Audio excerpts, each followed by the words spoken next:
ಕಾರ್ಕಳದಲ್ಲಿ ಇತ್ತೀಚೆಗೆ ನಡೆದಿದ್ದ ಅತ್ಯಾಚಾರ ಪ್ರಕರಣದ ಮೂರನೇ ಆರೋಪಿ ಬಿಜೆಪಿ ಕಾರ್ಯಕರ್ತ ಎಂದು ಹೇಳಿರುವ ಕಾಂಗ್ರೆಸ್ ಈ ಸಂಬಂಧ ಆತನ ಫೋಟೋಗಳನ್ನು ಬಿಡುಗಡೆ ಮಾಡಿದೆ. ಕಾರ್ಕಳ ಮತ್ತು ಉಡುಪಿ ಯುವ ಕಾಂಗ್ರೆಸ್ ನಾಯಕರು ಫೋಟೋ ಬಿಡುಗಡೆಗೊಳಿಸಿದ್ದು ಬಿಜೆಪಿಯ ದ್ವಂದ್ವ ನಿಲುವಿನ ಬಗ್ಗೆ ಆಕ್ರೋಶವನ್ನು ವ್ಯಕ್ತಪಡಿಸಿದ್ರು. ಮೊದಲ ಆರೋಪಿ ಅಲ್ತಾಫ್ ಬಂಧನ ನಡೆದಾಗ ಬಿಜೆಪಿ ಪಟಲಂ ಅಬ್ಬರಿಸಿ ಬೊಬ್ಬಿರಿಯಿತು. ಸಂತ್ರಸ್ತ ಹುಡುಗಿ ಹಿಂದುವಾಗಿ ಕಂಡಲು ಅತ್ಯಾಚಾರ ಪ್ರಕರಣವನ್ನು ಜಿಹಾದಿ ಕೃತ್ಯವಾಗಿ ಚಿತ್ರೀಕರಿಸಲಾಯಿತು. ಸರಣಿ ಪ್ರತಿಭಟನೆ, ಪತ್ರಿಕಾ ಹೇಳಿಕೆಗಳು ಹೊರಟವು. ಎನ್ಐಎ ತನಿಖೆ ನಡೆಯಬೇಕೆಂಬ ಆಗ್ರಹಗಳು ಕೇಳಿ ಬಂದವು.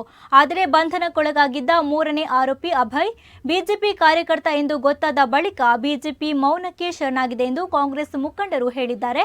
ಹಿಂದೂ ಯುವತಿಯ ಅತ್ಯಾಚಾರ ಪ್ರಕರಣದ ಮೂರನೇ ಆರೋಪಿ ಮಾಜಿ ಸಚಿವ ಸುನಿಲ್ ಆಪ್ತನಾಗಿದ್ದು ಫೇಸ್ಬುಕ್ ಪ್ರೊಫೈಲ್ನಲ್ಲೂ ಸುನಿಲ್ ಕುಮಾರ್ ಫೋಟೋ ಹಾಕಿಕೊಂಡಿದ್ದಾನೆ. ಈತ ಕಾರ್ಕಳ ಬಿಜೆಪಿಯಲ್ಲಿ ಸಕ್ರಿಯ ಸದಸ್ಯನಾಗಿದ್ದಾನೆ. ಇದು ಗೊತ್ತಾಗುತ್ತಿದ್ದಂತೆ ಬಿಜೆಪಿ ನಾಯಕರು ಹೋರಾಟವನ್ನು ಕೈಬಿಟ್ಟಿದ್ದಾರೆ. ಅತ್ಯಾಚಾರದಂತಹ ಪ್ರಕರಣದಲ್ಲಿ ಯಾವುದೇ ಧರ್ಮ ಪಕ್ಷದವರಿದ್ದರೂ ಅದನ್ನು ಖಂಡಿಸುವ ಬದಲು ಧರ್ಮಾಧಾರಿತವಾಗಿ ಅದನ್ನು ಬಿಜೆಪಿ ನೋಡುತ್ತಿದೆ ಎಂದು ಕೈ ಮುಖಂಡರು ಆಕ್ರೋಶವನ್ನು ಹೊರಹಾಕಿದ್ರು. ಇವತ್ತು ಅಭಯ್ ಎಂಬುವನು ಸುನೀಲ್ ಕುಮಾರ್ ಅವರ ಬಿಜೆಪಿ ಪಕ್ಷದ ಸಕ್ರಿಯ ಕಾರ್ಯಕರ್ತ. ಶಾಸಕರು ಇವರ ಬಗ್ಗೆ ಕಠಿಣ ಕ್ರಮ ಕಲ್ಬೇಕು ಅಂತ ಹೇಳಿ ಪೊಲೀಸ್ ಇಲಾಖೆಗೆ ಸಹಕಾರ ನೀಡಬೇಕು. ಇದರಲ್ಲಿ ಯಾವುದೇ ರೀತಿಯ ರಾಜಕೀಯ ಮಾಡದೆ ನಿಷ್ಪಕ್ಷ ತನಿಖೆಗೆ ಆಗ್ರಹ ಮಾಡಿ. ಈ ಫೋಟೋ ವೈರಲ್ ಬಗ್ಗೆ ಏನು ರಿಯಾಕ್ಷನ್ ಇಲ್ಲ ಅಲ್ಲ? ಅದು ರೋಷ ವೇಷ ಎಲ್ಲ ಬಂದಾಗಿದೆ.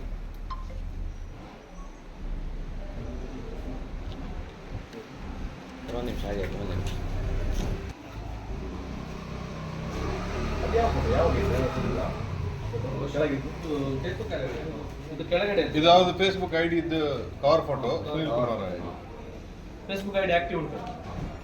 ಲಿಂಕ್ ಇದು ಅವ್ರದ್ದು ಓನ್ಲಿ ಫ್ರೆಂಡ್ ಅಂತ ಇಟ್ಟಿದ್ದಾರೆ. ಆ ಲಿಂಕ್ ಅಲ್ಲಿ ಫ್ರೆಂಡ್ ಇದ್ದವರಿಗೆ ಸಿಗ್ತದೆ ಈ ಫೋಟೋಸ್.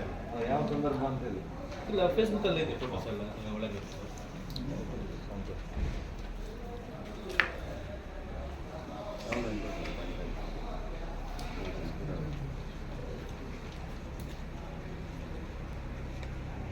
ಬ್ಲಾಕ್ ಅಧ್ಯಕ್ಷರಾಗಿ ಕಾರ್ಕಳದಲ್ಲಿ ಮೊನ್ನೆ ನಡೆದಂಥ ಕಾರ್ಕಳದಲ್ಲಿ ಏನು ಅತ್ಯಾಚಾರ ಪ್ರಕರಣ ಏನು ನಡೆದಿದೆ, ಇದು ನಮ್ಮ ಉಡುಪಿ ಜಿಲ್ಲೆ ಖಂಡಿತ ನಾನು ಇದರ ವಿರುದ್ಧವಾಗಿ ಹೇಳಿಕೆಯನ್ನು ಕೂಡ ಕೊಟ್ಟಿದೆ.